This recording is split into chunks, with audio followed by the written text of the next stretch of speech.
Bonjour et bienvenue sur Hortoculture. Je suis Camille Salomon, correctrice pour plusieurs maisons d'édition et également autrice de romans de fiction, mais également de récits de non-fiction. J'écris également des ouvrages parascolaires. Tu te demandes quel est le lien entre la langue française et la biodiversité qui t'entoure ? Non, tu ne t'es jamais posé la question ? Tu te demandes d'où vient le mot coccinelle et si le mot parmi, par exemple, prend S à la fin ? Chaque semaine, je t'explique un mot, une règle et une expression pour te perfectionner dans l'emploi de notre langue et je te donne aussi des astuces écolo et des clés pour comprendre le lien entre le français comme langue vivante et le vivant avec un grand V. L'objectif de ce podcast est de te montrer qu'entre ton jardin et ton dictionnaire, il n'y a qu'un pas et que notre langue peut s'apprendre de façon utile et originale.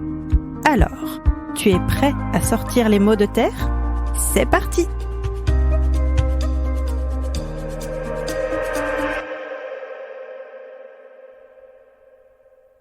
Bonjour à tous et bienvenue dans le tout premier épisode, l'épisode 0 de Hortoculture.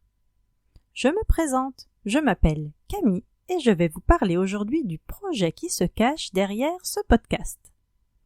Je suis vraiment ravie de vous parler aujourd'hui de cette idée un peu folle que j'ai eue un jour, non, pas celle d'inventer l'école, mais de vulgariser notre langue, la langue française, via un prisme bien particulier, celui de l'écologie. Vous vous posez sûrement la question, quel est le rapport entre l'écologie et notre langue ? Je me la suis posée également. Quelques petites précisions s'imposent. Je suis donc correctrice depuis 2019 et je travaille aujourd'hui pour de nombreuses maisons d'édition, pour un magazine ainsi que pour des particuliers. Mon travail consiste donc à traquer les fautes évidemment, mais aussi à sublimer les textes qu'on me confie, en chassant les répétitions par exemple. Mon travail est devenu au fil des ans un immense terrain de jeu et je m'amuse aujourd'hui toutes les semaines à vulgariser la langue française sur les réseaux sociaux, notamment sur LinkedIn. Je suis également autrice de romans de fiction, jeunesse principalement, et je développe aussi ma carrière autour d'ouvrages parascolaires et de langue française. Ce qui compte pour moi, c'est de donner le goût du français aux débutants, à ceux qui peinent à retenir les 1001 exceptions de notre langue, ou juste aux curieux. Je me suis rendu compte qu'un énième podcast généraliste sur le français n'était pas ce que je voulais vous offrir. Non. J'avais besoin d'un terreau fertile pour concevoir un projet plus fun, plus décalé et surtout plus utile. J'ai alors réfléchi à qui j'étais, à ce qui me passionnait, pour pouvoir m'éclater encore plus à vous parler d'orthographe, de grammaire et de conjugaison sans que ce soit barbant. J'ai observé pour ça la nature autour de moi, mon jardin, la mer, la forêt, en quête d'une idée qui était pourtant sous mes yeux. J'ai réalisé que le mot cloporte, par exemple, tirait sûrement ses origines latines de quelque part, comme toute la biodiversité autour de moi. Je suis donc correctrice, autrice, mais par le biais de mes écrits et des idées que je véhicule dans mes textes, je suis également une activiste. Voilà, j'avais trouvé mon nouveau terrain de jeu, vous expliquer les subtilités et les règles de la langue française, les mains dans la terre. De nombreux supports existent aujourd'hui pour apprendre le français et éviter de tomber dans ces pièges. Mais peut-être souhaitez-vous essayer une autre méthode, moins conventionnelle et plus moderne.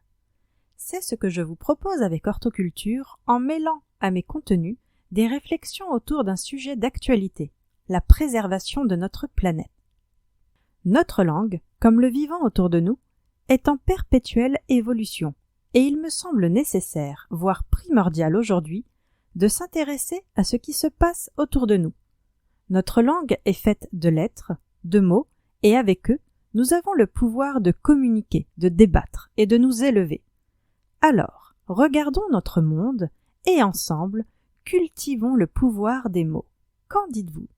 J'espère que vous avez de quoi prendre des notes parce que Hortoculture, ça commence maintenant. À tout de suite!